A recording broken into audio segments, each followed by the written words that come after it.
sweet nectar, calling out to hungry hearts everywhere through endless time. You who hunger, you who thirst, I offer you this body mine. Calling out to hungry spirits everywhere through endless time. Calling all you hungry hearts, all the lost and left behind. Gather round and share this meal. Your joy and sorrow, I make it mine. Now we all sing this together. Calling out to hungry hearts, everywhere through endless time. You who hunger, you who thirst, I offer you this body mine. Calling out to hungry spirits, everywhere through endless time. Calling all you hungry hearts, all the lost and left behind. Gather round and share this meal. Your joy and sorrow, I make it mine. Udam saranam gacchami, Dhammam saranam gacchami, Sangham saranam gacchami, Buddham saranam gacchami, Dhammam saranam gacchami, Sangham saranam gacchami. One with the Buddhas and the 10 directions, being one with the Dharma and the 10 directions, being one with the Sangha and the 10 directions, being one with the formless forms throughout space and time, being one with the great wisdom Manjushri Bodhisattva, being one with the great compassion Avalokiteshvara Bodhisattva, being one with our original teacher Shakyamuni Buddha, being one with the lineage from Mahakashyapa Sundra, being one with the Mahayana Sadharma Pundarika Sutra, being one with the great mother Prajna Paramita.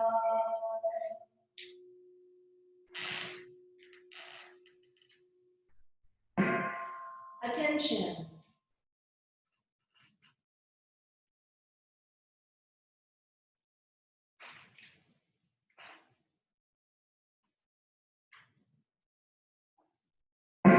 Attention.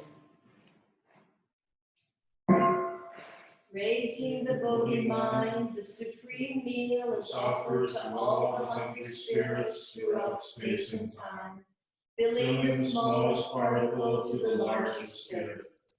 All you hungry spirits in the 10 directions, please gather here. I pray that all who receive this offering will return its merits to all Buddhas and to all creations throughout space and time. In this way they will be thoroughly satisfied. I further pray that in receiving this meal, all your sufferings will be eliminated, and that you will be liberated, so that being joyously reborn, you will play freely in the fields of the Pure Land, raising the Bodhi mind and practicing the enlightened You become the future Buddhas without any further regrets. Those who realize the way first, please vow to liberate all others throughout all space and time. I further beseech all Buddhas to sustain me day and night and give me courage to fulfill my vows. In offering this meal, I pray that all Buddhas give its merits equally to all creations in the Dharma world. Please transfer the merits of this offering to the Dharma world of thusness, to unsurpassable enlightenment, and to all Buddha wisdoms. With all our love, with our spirit, and with all our might, inviting misery and suffering no longer, we vow to accomplish the way. May all creations in the Dharma world swiftly accomplish the Buddha way together. Nobo Origarikata Yataya. Being one with the unconditioned Tathagata. Om Bote Rikata Rikata Yataya. Being one with the boundless Tathagata. Om Makusara Vatata Yata Barokite Om Sanmara Sanmara. Being one with all Tathagatas and Avalokiteshvara Bodhisattva, please nourish and sustain us. No Makusoro Vayatata Yata Yatan Yata Om Soro Soro Ara Soro Ara Soro Soaka. Being one with the inconceivable body Tathagata, let the nectar of Dharma spring forth. No Makusan Manda Bhutanan Bando Makusan Manda Bhutanan Bando Makusan Manda Bhutanan Bando Makusan Manda Bhutanan Bando Makusan Manda Bhutanan Bando Makusan Manda Bhutanan No Makusan Manda Bhutanan Bando Makusan Manda Bhutanan Bando Makusan Manda Bhutanan Bando Manda Bhutanan Bando Makusan Manda Bhutanan Bando Makusan Manda Bhutanan Bando Makusan Manda Bhutanan Bando Makusan Manda Bhutanan Bando. Being one with all Buddhas, I to the one who we love, compassion. Being one with all Buddhas, I to the one who we love, compassion. Being one with all Buddhas, I to the one who we love, compassion. Being one with all Buddhas, I to the one who we love, compassion. Being one with all Buddhas, I turn the one we love, compassion. Being one with all Buddhas, I turn the one we love, compassion. Being one with all Buddhas, I turn the one we love, compassion.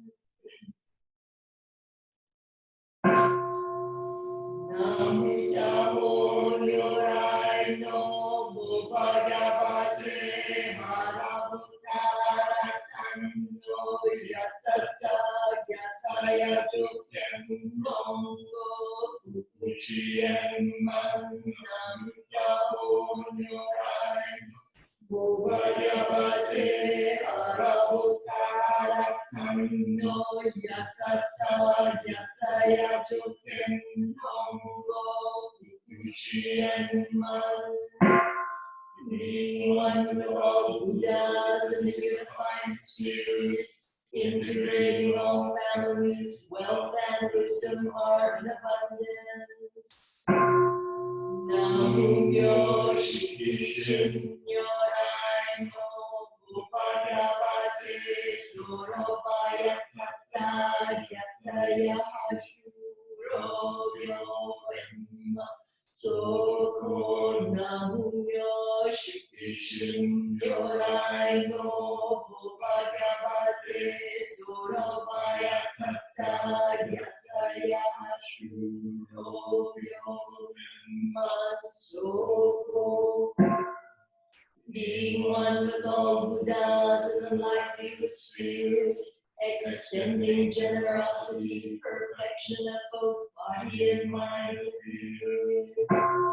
Nam Kanro Nyorai no Bhagavate Amite Aram Jaya Tata Yataya Panho Shin Jinro Chukiraku Nam Kanro Nyorai no Bhagavate Amite Aram Jaya Yataya Panho Shin Jinro Chukiraku. Being one with all Buddhas and the formless spheres, bodies overflow with boundless Dharma and our life is fulfilled. Namuko Hakushin Yorai no Bhagavate Vihora Yatara Yatata Yataya Yuho Jiti Chubo Namuko Hakushin Yorai no Bhagavate Vihora Yataya Yuho Kodayon Jikichubo. Being one with all Buddhas and the study spheres, throats are open and eating and drinking fully satisfied. Namuri food in your eye, no Bhagavate Aham Yara Yatata Yataya Shitsu Dorika Pishu Namuri food in your eye, no Bhagavate Aham Yara Yatata Yataya Shitsu Dorika Pishu. Being one with all Buddhas in the service sphere, all suffering of the hungry spirits are healed.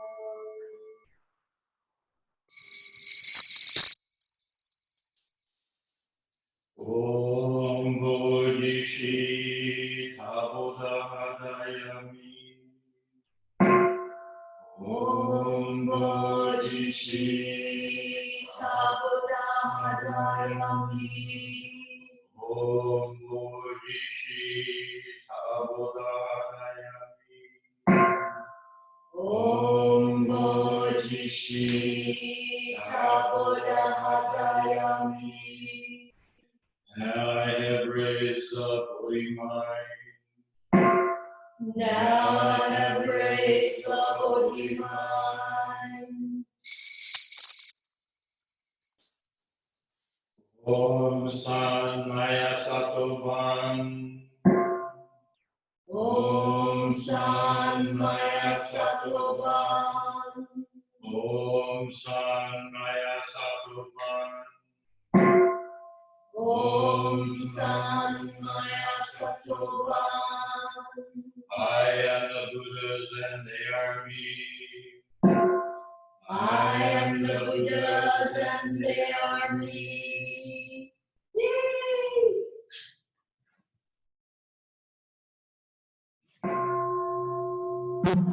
This practice I sincere wish to extend all my love to my own beings and enemies, family and community, and to all creations for so much done on my behalf. May those who practice in this sphere continue to empower, to enrich, to enjoy. May those who have not be released from suffering and nourish peacefulness. May all creations in the three worlds receive loving benefactions.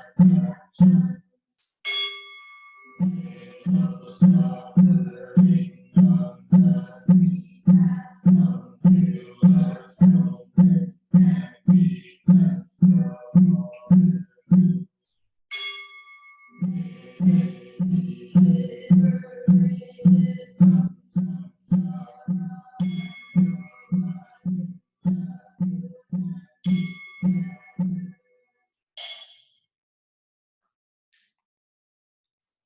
in reciting the gate of sweet nectar, we dedicate its merit to all the people and sentient beings killed or injured in wars past and present, to its victims and perpetrators alike.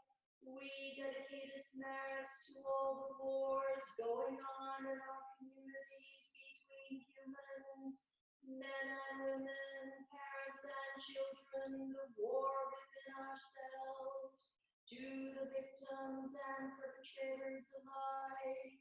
We dedicate its merits to all the beings in the natural world who are suffering because of human ignorance, anger, and greed, to the victims and perpetrators alike. We dedicate its merits to all the peacemakers in our communities who have the courage to bear witness to suffering in themselves and others, and by steadfastly bearing witness, find a way to heal this suffering. We dedicate its merits to all ancestors of the Zen Life and Meditation Center and all Sunday morning Zen participants, to the spirits of the deceased inhabitants of this place, and to all beings in the Dharma world. We especially pray for the health and well-being of Gina Demos, Hoda Boyer, Brian King, Bobby Montejo, Rose Patterson, Ryan Ali, Clarence Cameron, William Bloom, Coral Mack, Marilyn Piruccello, Suzanne Strauss, Yoshinobu Sekiguchi, Tom Riley, Cheryl Schreckengoss, Marianne Hammett, Roshi J. Gage, Carmela Clinton, Luke DeMarti, Jean LaShaw, Paul Tressler, Barbara and Sheldon Schlossman, Ben Shearer, Mary Losterakos, Val Gray Ward, Ari Watson, Liz Demery, Vicki Weiner, all people sick because of coronavirus, and to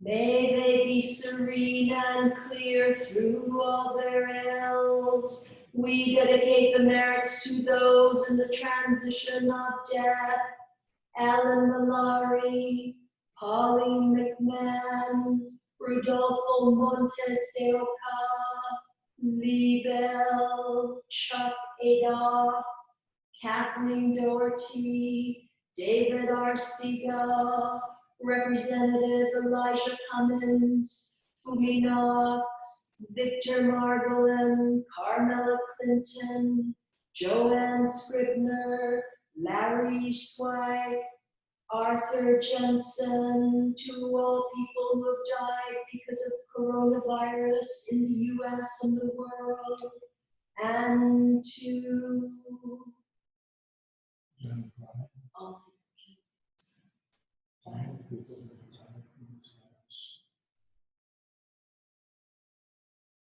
We especially dedicate the merits of this service to everyone deemed essential workers who are risking their lives and working on our behalf.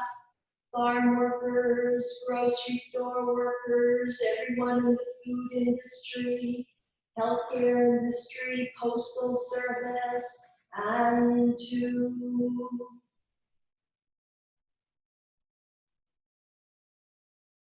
We are grateful for this opportunity to practice this middle path of peace. May our families, our communities, and our lives blossom forth with great compassion, love, and respect for ourselves, this land, and all of its living things. This is our life, the length of our days. Day and night we meditate upon it. This is our life, the length of our days. Day and night we meditate upon it. This is our life, the length of our days. Day and night we meditate upon it. This is our life, the length of our days. Day and night.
I'm gonna let you take over. I'm gonna go upstairs.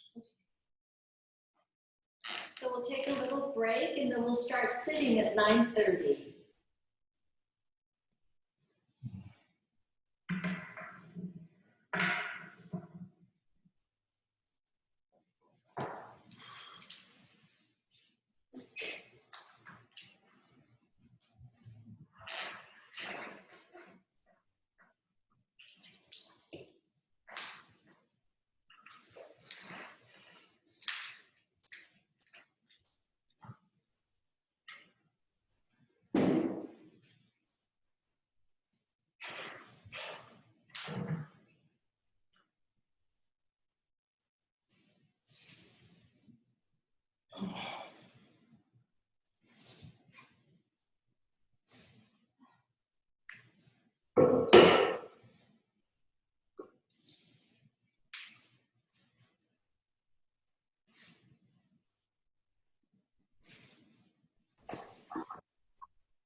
we do business now, right, through Zoom.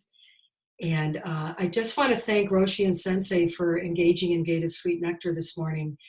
What a beautiful, beautiful practice that resonates with what hopefully I'm going to talk about today in terms of Lojong practice, training the mind in cultivating compassion. And in particular, Tonglen, which is sort of the nitty-gritty of the practice. And I was just sort of flashing on some of the statements in Gate of Sweet Nectar that are so appropriate to what we're trying to do, particularly now. I think there are so many people suffering in so many different ways and are really struggling to develop some sort of normalcy or to use this as a time that can be very phenomenal in terms of raising our Bodhi mind. And Gate of Sweet Nectar reminded me of that this morning, that we have the capacity to raise our Bodhi mind. We have the opportunity now, particularly, I feel like this has been an extended retreat. For me personally, it's been an amazing time to sit so much, to study Dharma so much, and to really use what's arising in our world, both local and otherwise, to shift our heart, to shift our mind. So as you all know, Tonglen Lojong practice is primarily, comes to us from the Tibetan Buddhist teachings. And in particular, Atisha brought the teachings of Lojong to us, that it's called Training the Mind in 7 Points. And so there's 2 primary aspects to Lojong training, which is on the cushion, we're engaging in Tonglen, which is using our breath and using our imagination to get a bigger view of reality and to expand our heart, to cultivate compassion for ourselves and certainly for others. So it is a practice. Lojong is about training our mind to develop compassion. Simple as that, really. It's quite simple. Off the cushion, we work with 59 slogans. And the slogans are actually, they're delightful. If you haven't, I think one of my favorite texts on this is Chogyam Trungpa's Training the Mind. And then, of course, Norman Fisher gives a Zen perspective, Training and Compassion on Lojong. But the slogans are really, if you look at them and you sort of contemplate them, they're really practical aspects of Mahayana Buddhism. So each of the pithy slogans, I mean, they could be refrigerator magnets, right? You could use them that simply to just sort of acquaint the mind with another way of viewing our world, with another way of viewing ourselves and viewing others. But primarily, they're very practical. And, sometimes we can get, I should say, I can get caught up in some of the very technical aspects of what it means to become a bodhisattva, what it means to practice the Mahayana path. And I think Lojong training, Tonglen, is very practical. You just sit down and do it when you're on the cushion. And when you're off the cushion, you can be sort of acquainting your mind with various slogans. Like one of my favorite off the cushion is rely on a happy mind alone. And I know that's not easy to do, but certainly when we have moments of angst or anxiety or fearfulness, and we think, how does that particular mind really help myself or others? So we think, rely on a happy mind alone. Yes, if I can shift my mind to something that's more peaceful, that's more calm, that is ultimately more beneficial, isn't it? For myself and for others.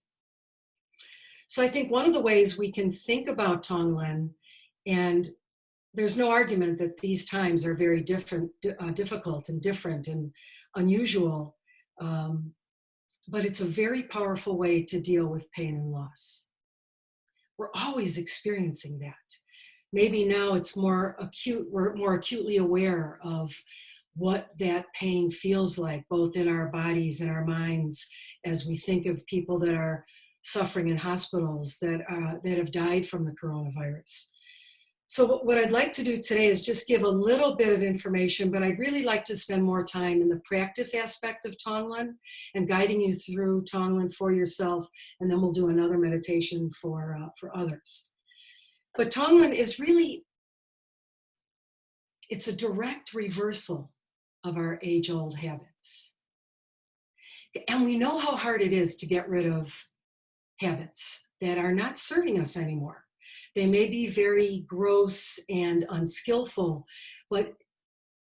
and not useful, but it's very difficult to actually drop that habit without having a path, without having support, obviously our community, our teachers, our teachings.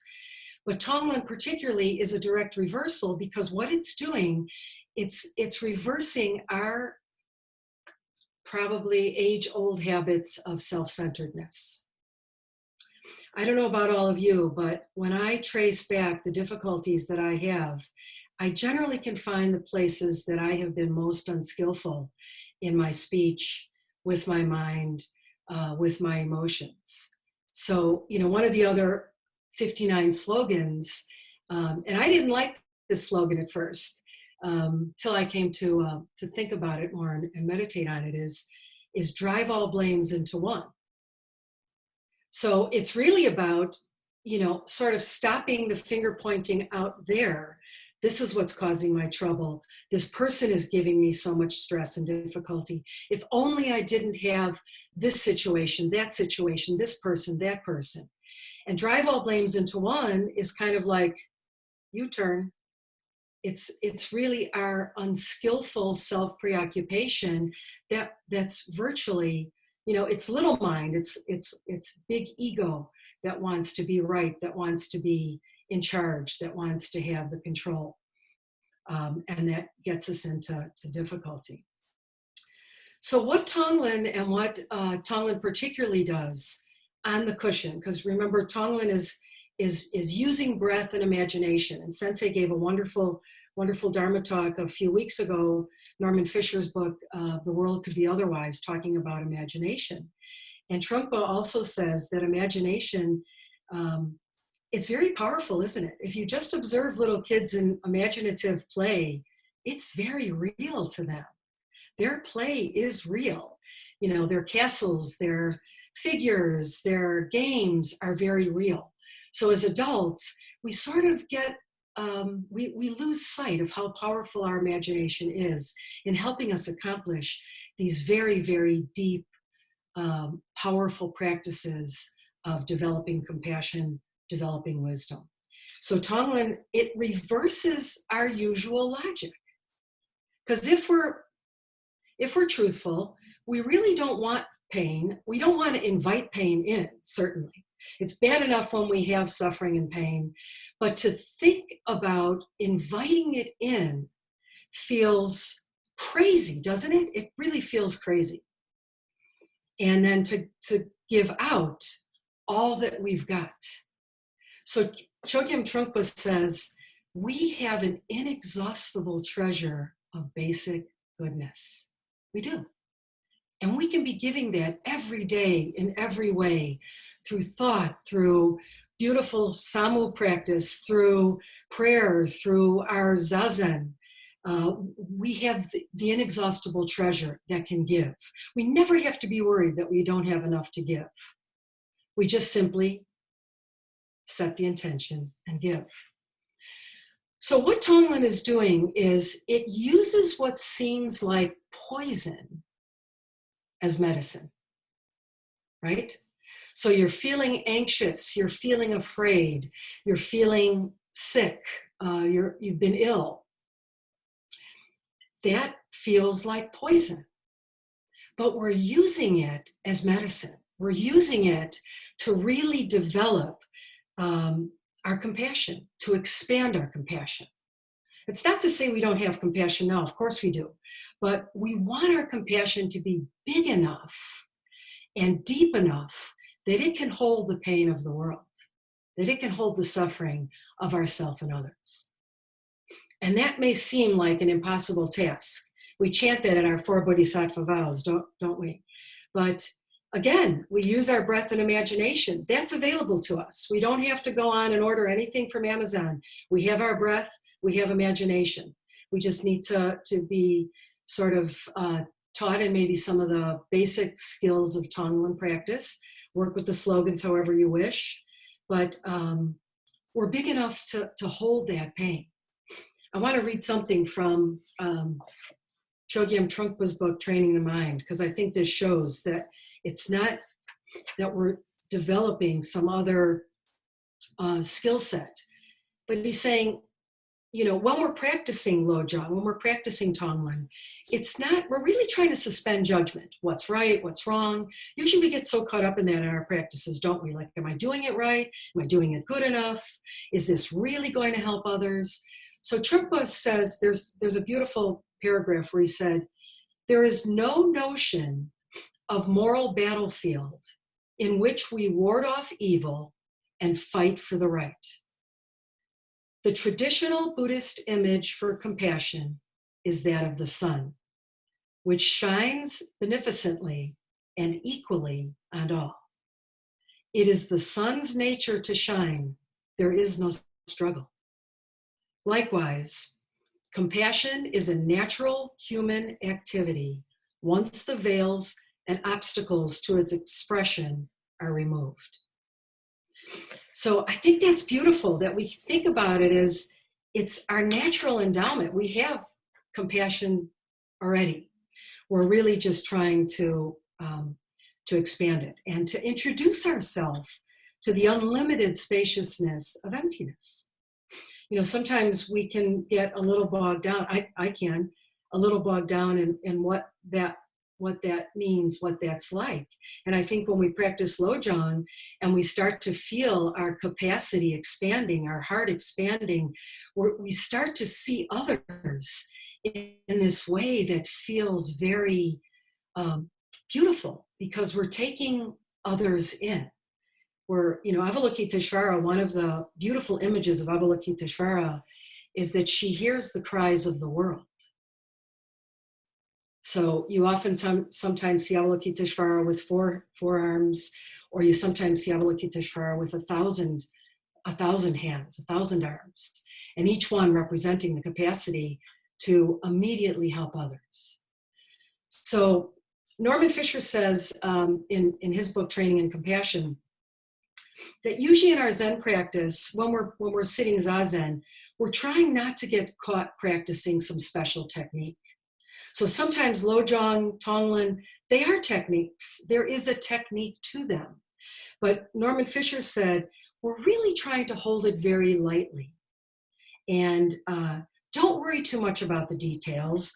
Certainly don't be overly serious about it. He said, it's radically simple. We just sit still, breathe, and see what happens. So we've all had experience with that, right? That's radically simple. We sit still, breathe, and see what happens. We don't ascribe too much meaning one way or the other. So one of the ways that most of the Tibetan teachers, and even Norman Fisher in this beautiful book talk about the practice of Tonglen, is beginning, it can be called sending and receiving, taking and giving, but beginning it with ourself. So this is a little contrary, isn't it? Because we sometimes think, oh, no. As a bodhisattva, it's all about putting others first, ideally. But we have to have the experience of being able to take in our own pain and suffering, recognizing it, accepting it, maybe getting to the place where we can actually welcome it. So practicing taking giving on ourselves is really about don't reject anything that's arising for us. Whatever is arising for you in whatever way, we simply try to take it in. We breathe it in. We hold it. We let it expand our heart of compassion. So anything that's uncomfortable, unpleasant, that we would, our normal reaction would be, oh no, I don't want this, oh no. We simply relax and breathe and bring it into our heart. Bring it into our heart that has the capacity to crush it, right? Big, big love has the capacity to crush pain and suffering. No matter how large, no matter how awful, how horrid it is, big, big, unconditional love has the power to do that. So, Chogyam Trungpa said, we work with our own feelings first, because he said, as we get comfortable sitting with our pain and suffering and start to recognize that there is a way for that to lessen, to be dissolved, he said, we start to naturally regard others, because we know that we're not the only ones suffering. We're not the only ones in pain. He said, that's the stirring of bodhicitta. So in Gate of Sweet Nectar, when we specifically chant to raise our bodhi mind, anytime that our mind flashes on the suffering of someone else, whether it's ourself, whether it's our family, whether it's our friends, whether it's people in the news, whether it's our world leaders, those are the stirrings of bodhicitta in our hearts. So lest you ever be confused that you don't have the capacity, you do. We all do. So we imagine that, however many of us are here this morning, when we do this practice, we start to see how others and ourselves are very similar, right? There's really no difference. Chogyam Trungpa said, we're not fundamentally different. We're only apparently different. But fundamentally, we are all the same. We all yearn for peace and happiness. We all yearn for coronavirus to be, for a vaccine to be delivered, for people to stop dying from it, to be liberated from self-quarantine. So we're not that much different from anybody else. So we're going to work with our feelings first. We're going to take this in. And, of course, whenever you feel stuck, we can never, I'll tell you a practical way that I've been working with is through Tonglen. You know that image that just inundates us, the coronavirus image, the spiky ball? What I've been trying to practice with is bringing that into my heart in Tonglen practice. And the first thought that I had was, and I think this is a natural process when we start or train in Tonglen, is we think, am I inviting something in that's going to kill me, or that's going to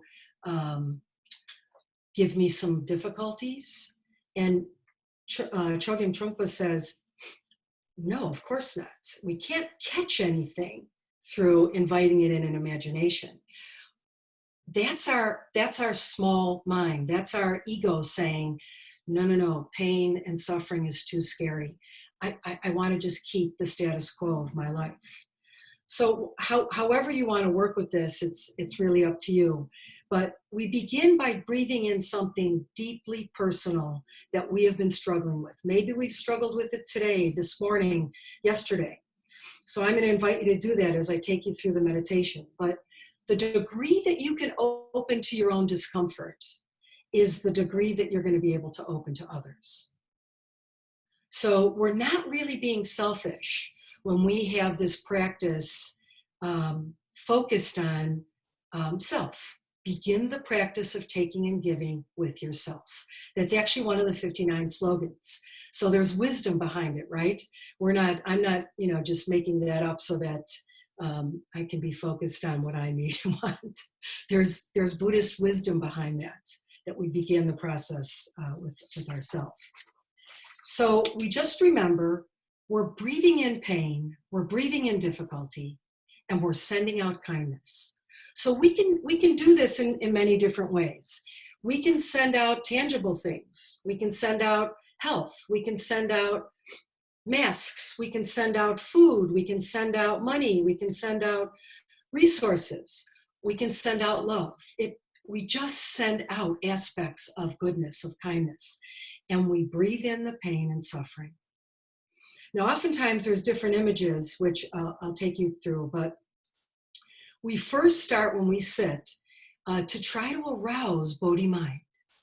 So we just think, we focus on the area, our heart mind, and we really try to get a strong sense of, I can do this. I have Bodhi mind. I have compassionate heart. I want to expand this so that it includes myself, my immediate karmic circle, and everyone in my community, in my world. Okay? So enough said. I want to take you through 2 different meditations, and then we'll have a little bit of time to maybe talk about some of the other slogans that are so beautiful.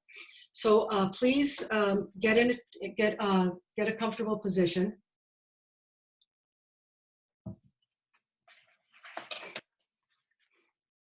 And I'm going to read the introduction that Norman Fisher does, just to get us settled as we begin Tonglen practice.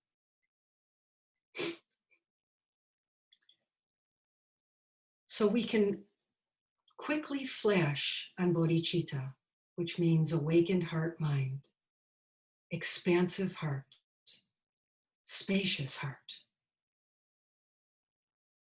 And we convince ourselves that we have the capacity, we have the power. We want to help ourselves and others. So we can start by breathing in the openness of mind that you feel right now. Breathe in the openness. Breathe in the clarity and the strength of your heart and your mind. And then exhale. Let go completely so that there's nothing else present.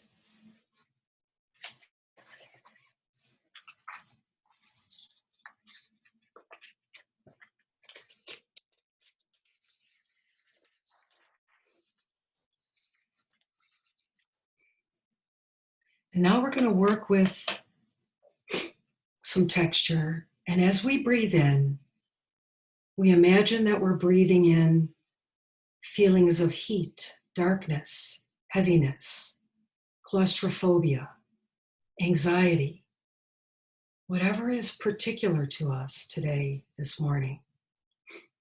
We accept it. We breathe it in, breathe it into our heart. And breathe out feelings of coolness and brightness, freshness.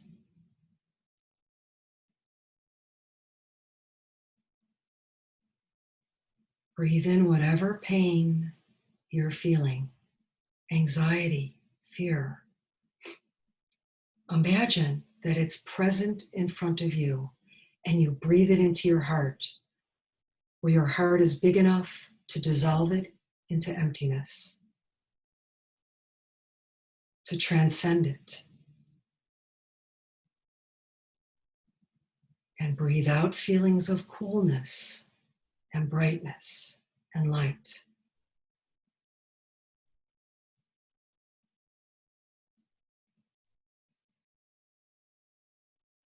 Do this for several cycles so that on the in-breath, you are accepting the pain and suffering of whatever you personally are feeling. Imagining the darkness, the heaviness. Bring it into your heart and let it be dissolved in the vast space of emptiness. And breathe out coolness and lightness.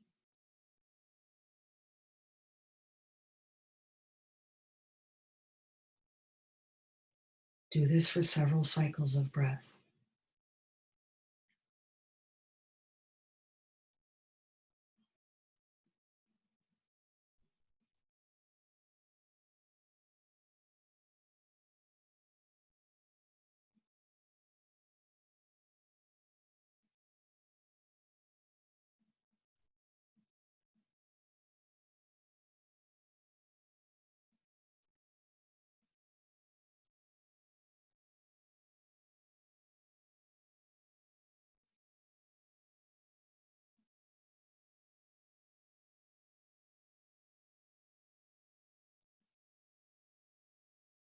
Each time that you feel distracted, simply come back to your breath, breathing in the heaviness of whatever is troublesome right now at this point in time for you, something very personal.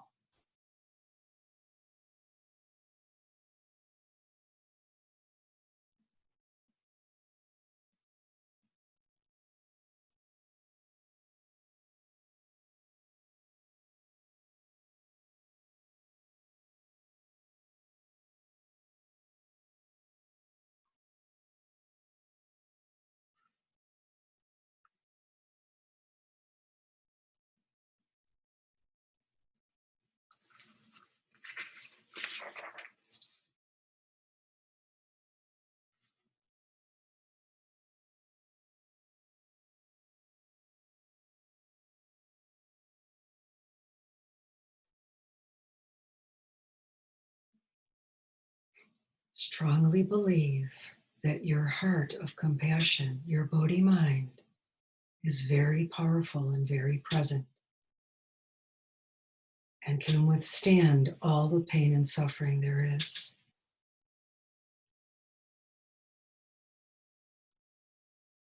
Physical pain, mental pain, emotional pain. Breathe it into your heart, where it completely dissolves our self-centeredness and dissolves into emptiness.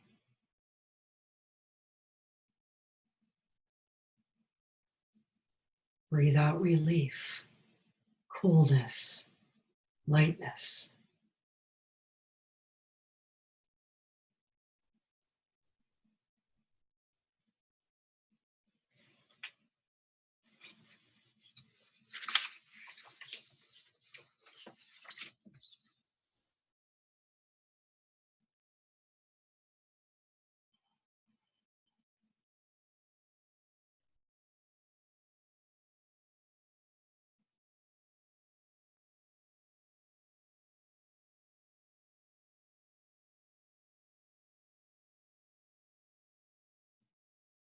Stay focused on your breath each time you feel distracted.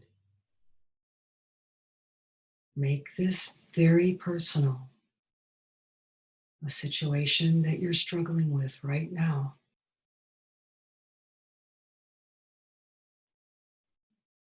It gathers in front of you as a mass of heaviness and darkness, and you breathe it in. Your Bodhi mind is not afraid. It can withstand suffering, loss, and pain. It dissolves.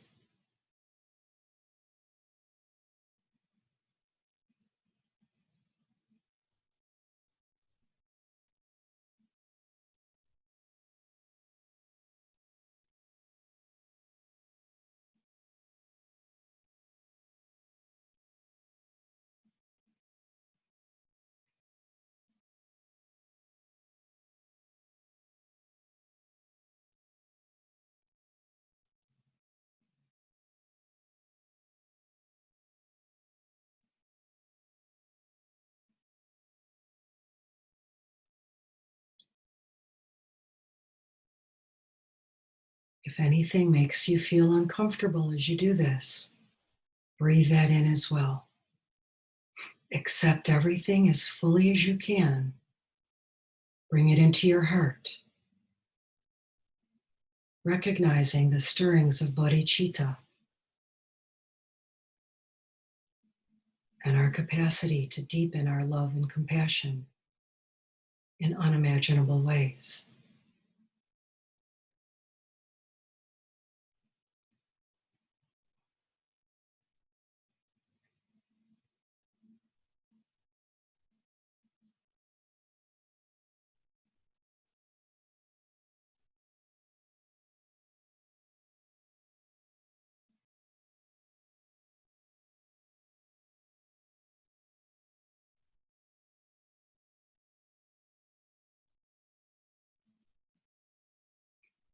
We can use whatever image we please for this darkness, for this heaviness. Make it personal. Expand your reality.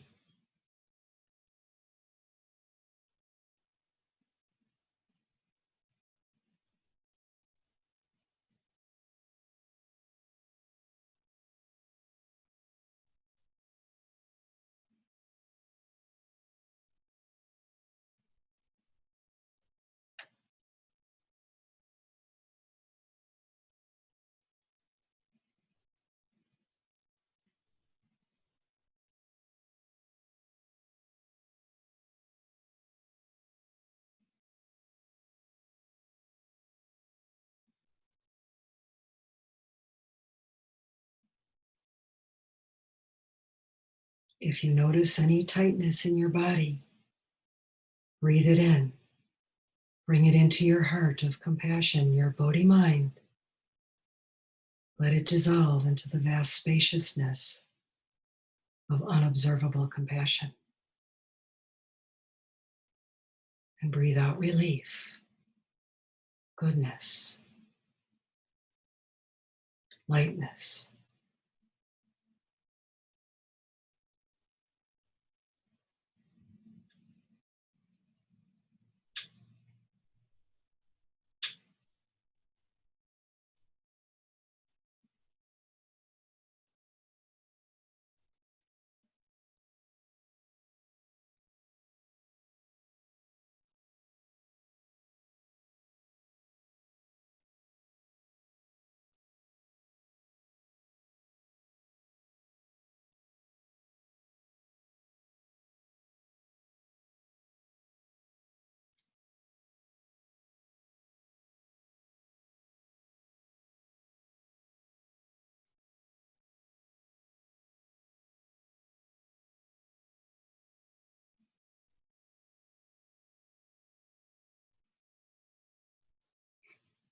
We use what seems like poison and transform it into medicine for ourselves and for our world.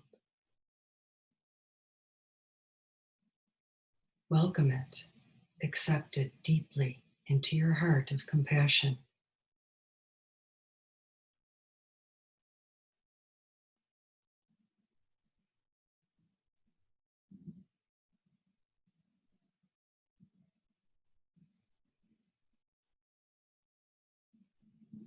Imagine your heart expanding with each inhalation and exhalation.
We can strongly imagine that now I have raised the Bodhi mind. My heart of compassion is present and strong.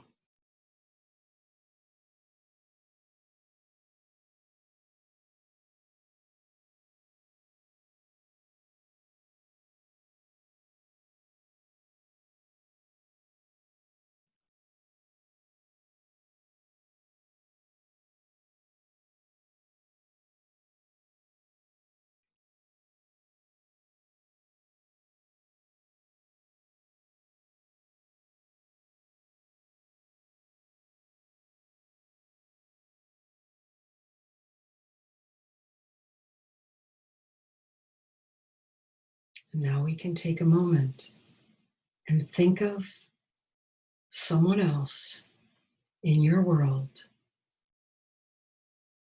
that is suffering.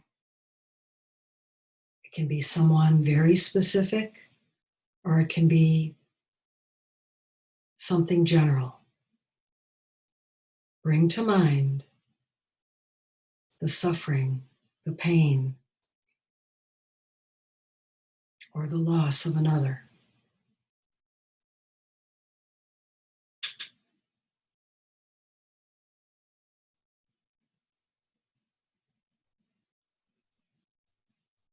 And we visualize whatever suffering, whatever pain they're experiencing as heat, as darkness, as a mass of darkness gathering in front, and we breathe it into our heart. We bring in their pain and suffering and let it dissolve into our heart of compassion. And we breathe out relief, maybe healing or coolness to this person or to a group of people, whatever you wish.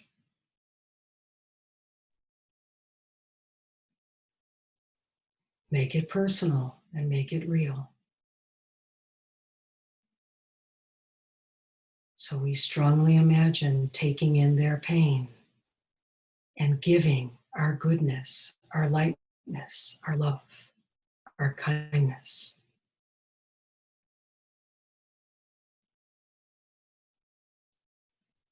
Let's focus on another for several cycles of our breath.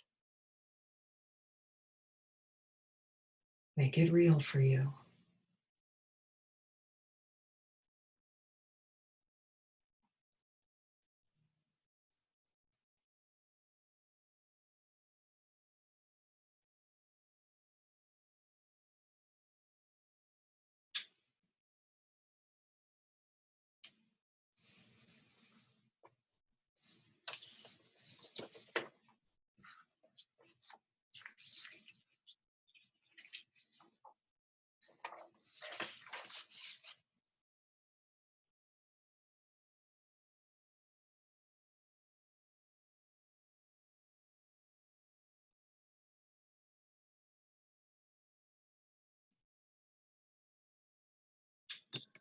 Anytime you feel stuck or afraid, remain open to this experience and bring it in. Breathe it in.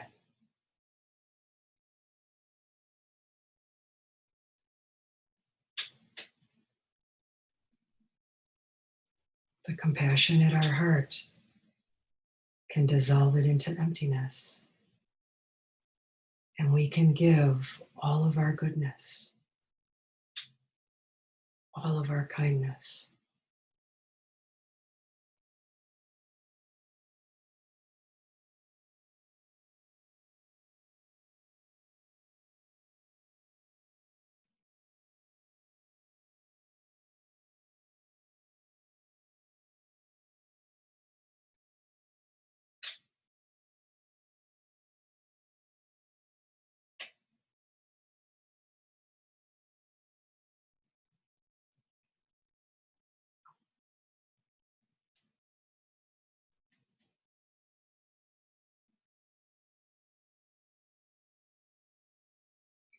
Imagine your heart of compassion growing stronger and larger each time you inhale the suffering of someone else.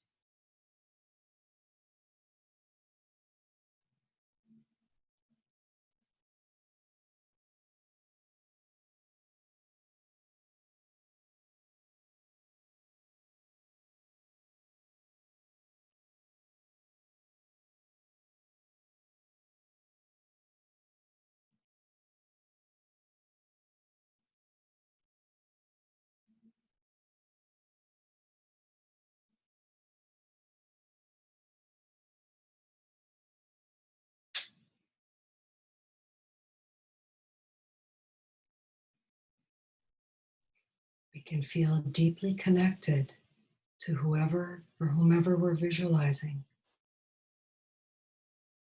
Their suffering is our suffering.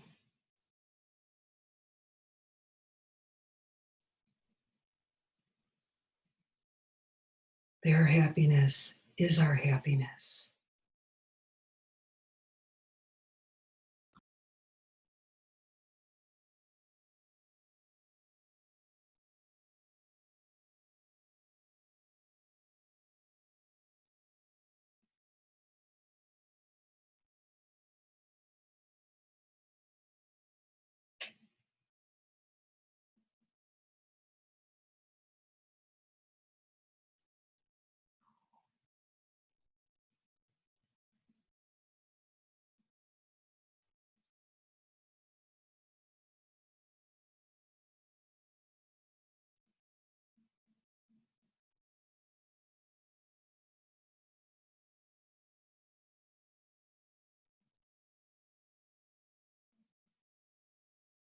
And for a few more minutes, deeply feel your compassionate heart and intention, your wish to give lightness and relief to others that are suffering, recognizing they're not different from who we are.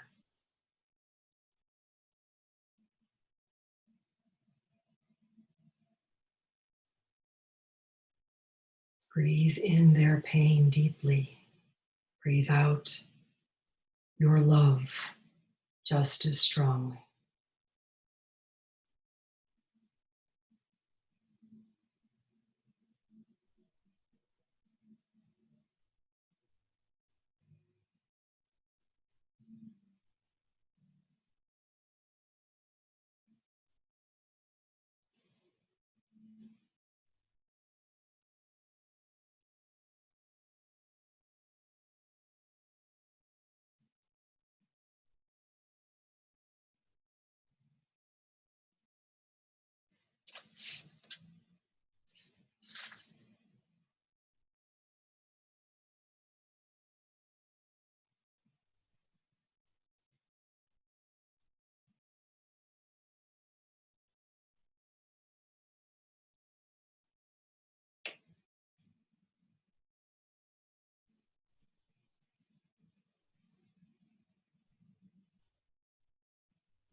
And gently relax your concentration.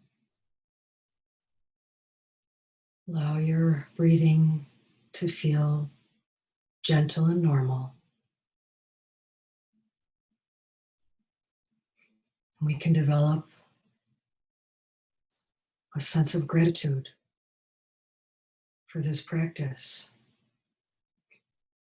for our teachers, our Zen center, our Sangha. Just allow your heart to be filled with gratitude.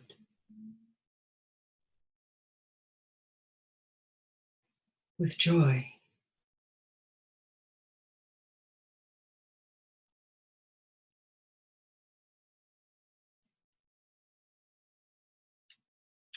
And when you're ready, you can open your eyes.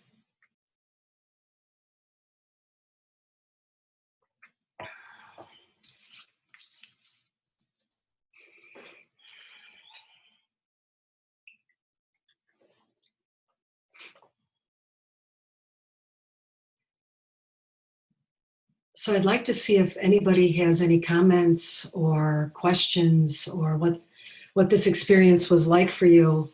If it brought up any questions, if you noticed anything in your body, in your mind, any thoughts?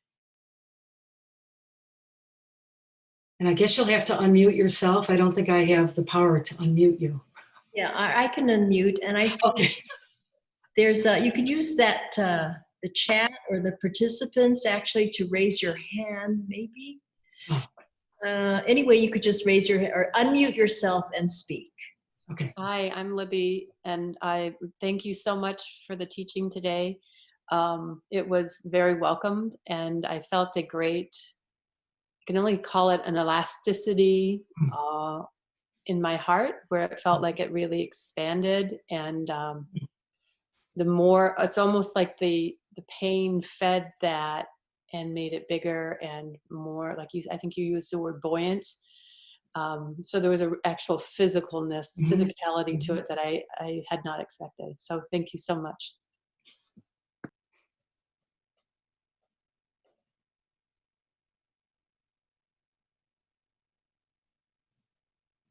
Anyone else? Comments or questions? Yeah, I have a question. Sure. Yeah, so I have problems with the instruction, breathe out light. I can get like breathe into light. Um, anyway, can you expand a little bit on Yes, that? this is the beauty of Lojong practice and Tonglen in particular, because it's a direct reversal of what we're used to. Yeah. We're used to having that feeling of goodness and lightness come into ourself and getting rid of whatever is troublesome or difficult. And what Lojong practice is trying to do is to knock that off center. So when we breathe out light, we imagine that we have the capacity to give to others exactly what they need. Mm-hmm. So that's the stirring of bodhicitta. I mean, it's actually twofold. It's so beautiful if you think about what this practice is helping us do, which is to stay, we're really developing a very close, tangible connection with either another human being or a group of people. And we imagine that we have the capacity in our heart, our love, our compassion, our kindness, our goodness, our generosity. We're sending it out. That's why Tonglen is called sending and receiving, or taking and giving. We're giving it with the motivation of compassion. We're breathing in with the motivation of love. So remember, it's Do really, I hold?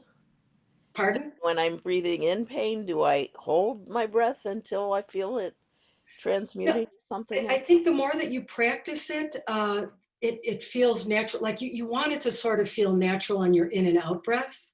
But at first, it might feel a little awkward if you're not used to doing this. It might feel like you pause a little bit on the in breath, and then and that's fine. I mean, I think each of us has to sort of honor our own capacities and our own experiences. But traditional Tibetan images use like this pain and suffering is this mass of darkness, black smoke. It's traditionally in traditional Tibetan teachings, it's visualized as black smoke, so that we just imagine it gathering and gathering and gathering and expanding and just exploding into our heart. So whatever image works for you that feels like you're staying with the discomfort and actually you're inviting it in. It's sometimes it's hard to do that, isn't it? Like when we think of if somebody has like a tangible, like a lot of questions that I've gotten in the past, if we're working with a tangible illness that somebody has, is my imagination powerful enough to actually create that in my own body? And Well, all the trouble breathing Tibetan, it is the transmuting it into something else. right. You can, if you wish, stay with the inhalation first and focus on that, or then maybe transfer that to the exhalation. You can do it a number of different ways if it feels like it's helpful to you. If you want to focus on the inhalation and what that feels like and get used to that and the expansiveness of the heart, and then go to the exhalation where it's just sending out, like an image that I've used over time is imagining that you know, my body transforms into this beautiful jewel light. And that, you know, like the facets of a jewel, when it's sort of light hits it and it goes in every single direction. And I imagine that it goes in every single direction, bathing others with whatever they need for their happiness, for their comfort, for And their, including yourself, right? Like you of were saying in course, the first part. yeah. Yeah. The bonus for us is our own self preoccupation starts to diminish. You know, remember, like that's the idea of Lojong, is we're trying to, we're literally trying to expand Bodhi mind. We can't do it if we're occupying most of that, right? When we're occupying most of our, you know, our wishes, our intentions, when we're focused on what we need, what we want, how we're going to get it, how we can get rid of something, we don't have a lot of room for others. So that's why this is reversing the logic, because we're used to being self-preoccupied. And now we're being asked to diminish that slowly and slowly. Like Norman Fisher said, which I really love, hold it lightly. And, you know, like have some playfulness with it, you know, so that it doesn't feel like this, it becomes a chore or a task. We want to feel some playfulness, but also feel that there's a genuine wisdom behind this practice that's been through the lineage of teachings for ages. So thank you, Eve. Other questions? We've got a little bit more time. Comments, questions?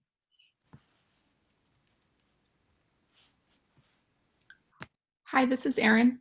Hi, Erin. Thank you for leading us today. I also noticed at first that it was kind of hard to, as quickly as my breath occurs, switch my focus in my imagination from the dark and negative to the light and loving. But I noticed over time that switch became easier, and I think the imagery was what helped it. Like if I had an image, or sometimes it was a color that would come to mind with different people that I thought about, then it was like my mind could grab onto that color and immediately be connected to the feeling that goes along with it. Awesome. But I wonder, is there like a neutralizing that happens after a while where the negative doesn't seem as negative and the positive doesn't, like, I don't know, where there's a blending of the two or something? Does that ever happen? Typically, the stronger this practice becomes for us, and the deeper our bodhicitta and our spacious mind, we actually can hold some of the most horrific experiences there are. I'm not saying I can do that yet, but I'm certainly striving for that. So I don't necessarily think that, I think the blending may be that it feels more natural and organic, and we're able to do it more swiftly. But, you know, a lot of the old Tibetan lamas used to actually make wishes for horrific experiences and suffering, because that's what they use to train their mind. Remember, Lojong is about dealing with pain and loss.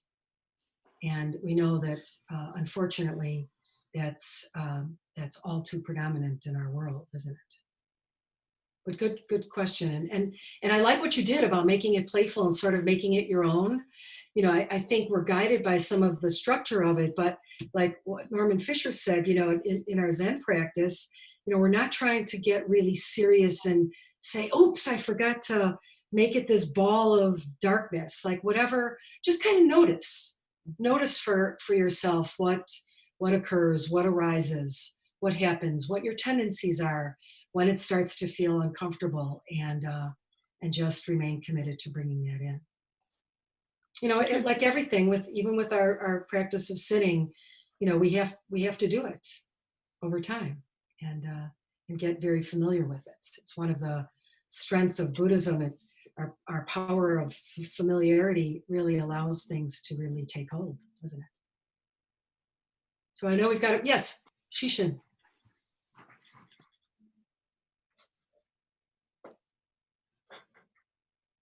Myogetsu, thank you so much. powerful, powerful teaching today. I think I practice Lojong, not Lojong, Tonglen every day, and my focus is Donald Trump. I viscerally feel him, and all of the anger and sadness and I don't want to go to all the adjectives that surround him. And I try to pull them in. And sometimes I have a difficult time. And then I remember a teaching by Pema Chodron. Pat and I have a video course of hers on Tonglen, Lojong actually. And she said, look, if things get difficult, just imagine you're giving the person a hug. And I love that. And I do that regularly. I cannot deal with him any other way. So I just reach out and hug him and say, you can cry on my shoulder, Don. You can just let go. And I love that you talked about playful, because sometimes it's so almost overwhelmingly powerful that I can't stand it. So I deal with it that way, but I'm always trying desperately. Thank you. Yes, you're welcome. You're welcome. Yeah, Flo? See, am I muted? Can you hear me? Yeah. Yeah. Okay. Well, thank you so much, Diane. That was wonderful. I gained a kind of a newer and deeper understanding of the practice, and even had some insights about one of my most difficult people that I think of all the ways she should change. And I really saw more of my unskillfulness in the process, which is wonderful. And then the experiential piece. It was great how in such a short time you helped us put it all together. And when I stopped, I don't know, thinking about whether I was doing it right or it wasn't quite working, and let the process happen more, wonderful things came. Like even, I was working with some tightness in my chest, and eventually, rather than my heart breathing it in, my heart enveloped the whole area, including the tightness. So it was a much different and easier process of being with it. And then I had that experience with this friend whose pain I was working with. So that was seeing my own patterns and then kind of letting it go, and my body coming forth with the process. So thank you. Awesome. Thank you. Beautiful. Yeah, and I think it's important that we start this with ourselves.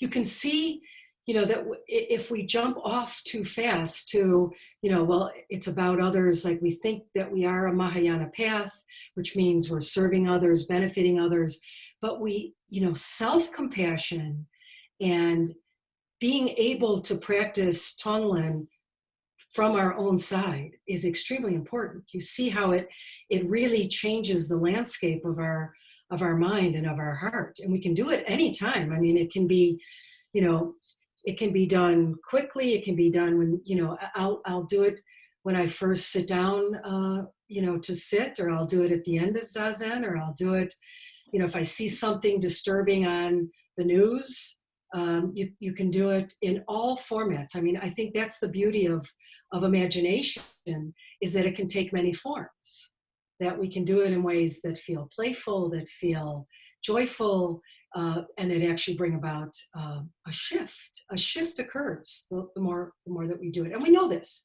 when we sit sesshin or zazen, shifts occur all the time. So thank you.